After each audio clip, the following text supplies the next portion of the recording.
our founder, President, and our Chief Executive Officer, Mr. Leandro Legarda Leviste.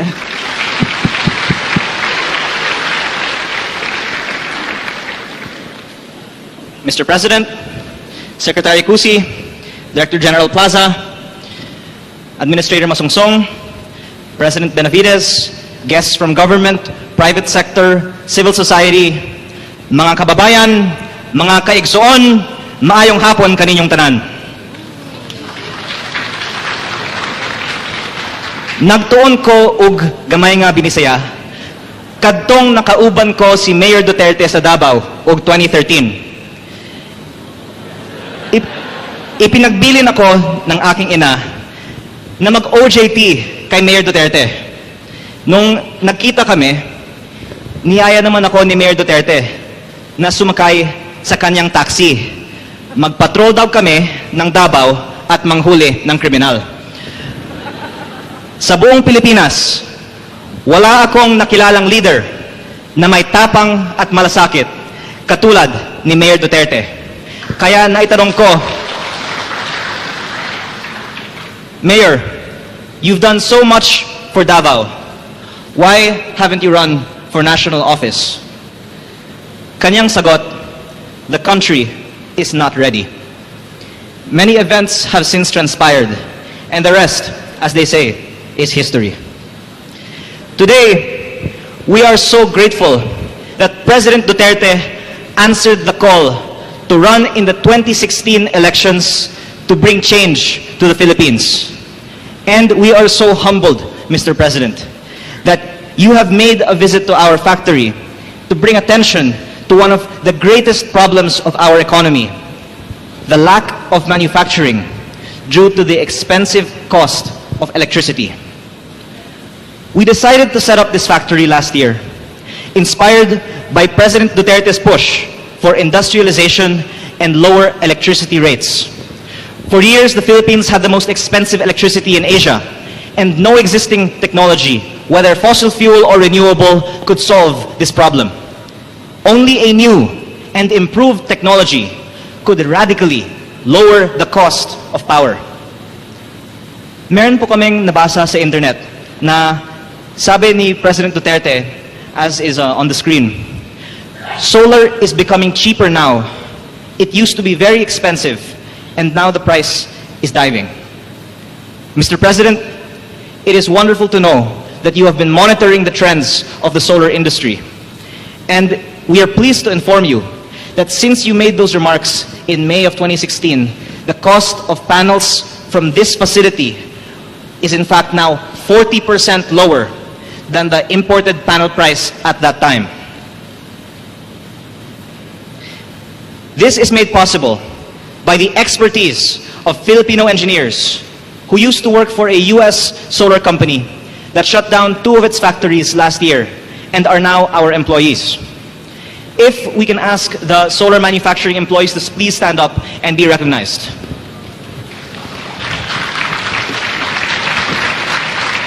If not for the policies of the Duterte administration, these jobs and this factory would not be here today.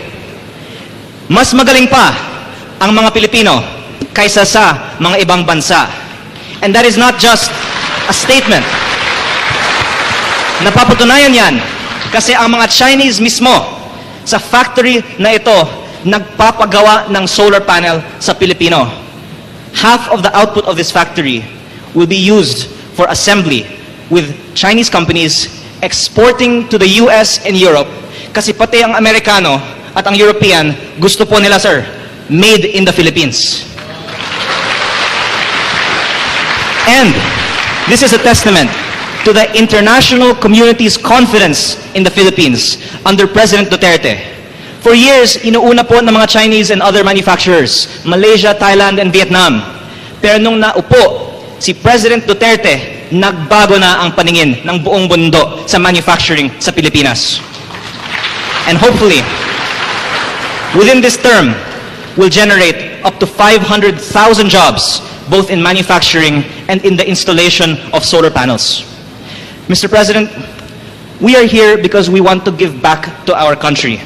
And as you say, give every Filipino a comfortable life.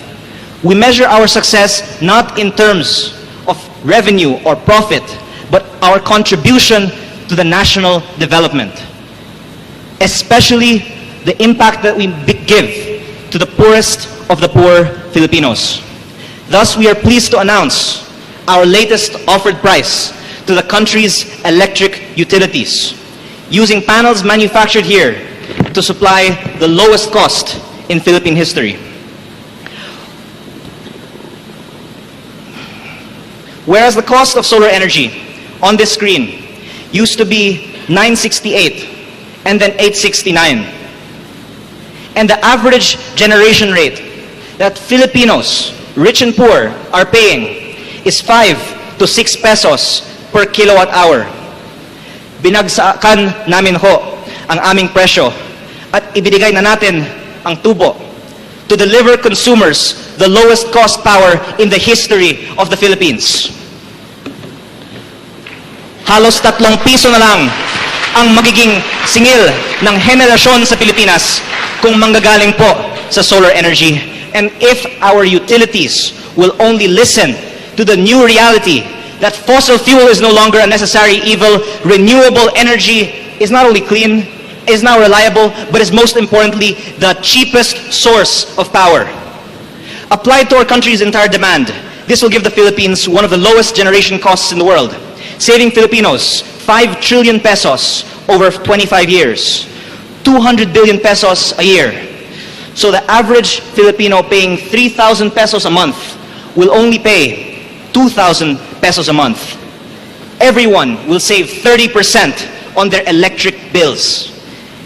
This does not need any new technology, nor, most of all, it does not need any subsidy or direct government support. Customers like SM have already shown that solar means savings and are doing it in their own private capacity. What this needs is for EPIRA's retail competition and open access policy to be implemented, so consumers will have the right to choose where to buy their electricity rather than being monopolized by a few players. However, Mr. President, no matter how low generation rates become, low-cost power cannot reach our countrymen, especially the poor, if utilities block consumers from accessing solar energy. Marami hong mga nagsasabi na kung mag-install ka ng solar panel sa inyong bubong, puputulan ka ng electric cooperative.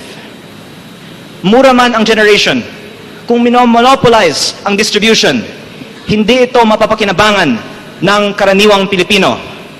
And to illustrate this, we are constructing the first megawatt-scale solar battery microgrid in Asia to bring reliable 24-hour power to the town of Paluan, Occidental Mindoro.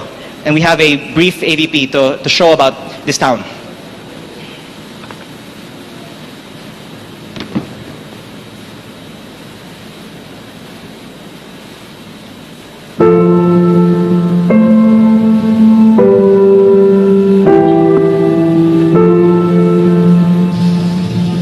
Ako po si Susan Pagwagan, may 3 anak.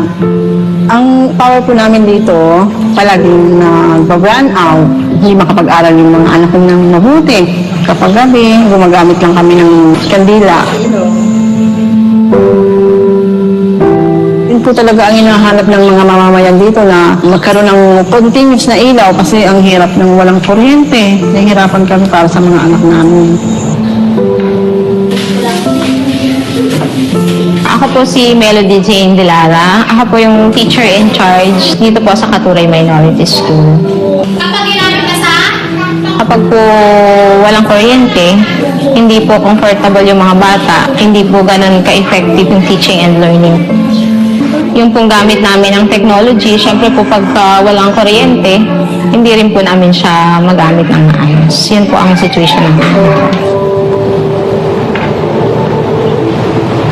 March 2017 came, we had this National Conference of Mayors, and then that day, I met Solar Philippines. We discussed everything, tapos doon ako sobrang na-excite. Pampaluan, isa sa magiging una at magiging pioneer at magiging example ng clean energy. Maaalala na kaya ang Pilipinas, na dating pinakamahal ang kuryente sa Asia, naging pinakamura na dahil sa mga progresibong polisiya ng DOE, NEA at Duterte administration. At salamat sa pinakamatapang at may malasakit na presidente sa kasaysayan ng Pilipinas. Maraming salamat po. Sa Luzon, Visayas at Mindanao, nilalapitan kami ng mga consumers na gustong magkabit ng solar na walang puhunan, hulugan lang, katulad ng setup namin sa SM. Dito mismo, sa bayan ng Tanawan, Batangas, napakaraming mga consumers gustong magbuo ng sariling solar cooperative dahil sa rotating brownouts ng co-op. Ngunit, hanggat malinawan ng ERC na maaring kumuha ng kuryente ang consumer sa kung saan man nais nila, magkakaroon pa ng iilang mga kooperatiba na sasabi na kung maglalagay kayo ng solar panel, puputulan namin kayo. If given the right to build solar cooperatives, as well as the elimination of red tape resulting from President Duterte's Executive Order 30 to expedite the permitting of power projects, we can commit today that DOE and NEA's goal of 100% electrification can be achieved for barangays by 2019 and every household in the Philippines by 2022, by which time every Filipino will be able to enjoy reliable 24-hour power and save 1,000 pesos a month on their electricity bills.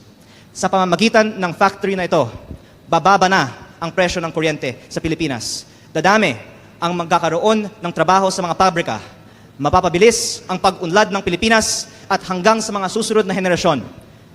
Maaalala na kaya ang Pilipinas, na dating pinakamahal ang kuryente sa Asia, naging pinakamura na dahil sa mga progresibong polisiya ng DOE, NEA at Duterte administration. At salamat sa pinakamatapang at may malasakit na presidente sa kasaysayan ng Pilipinas. Maraming salamat po.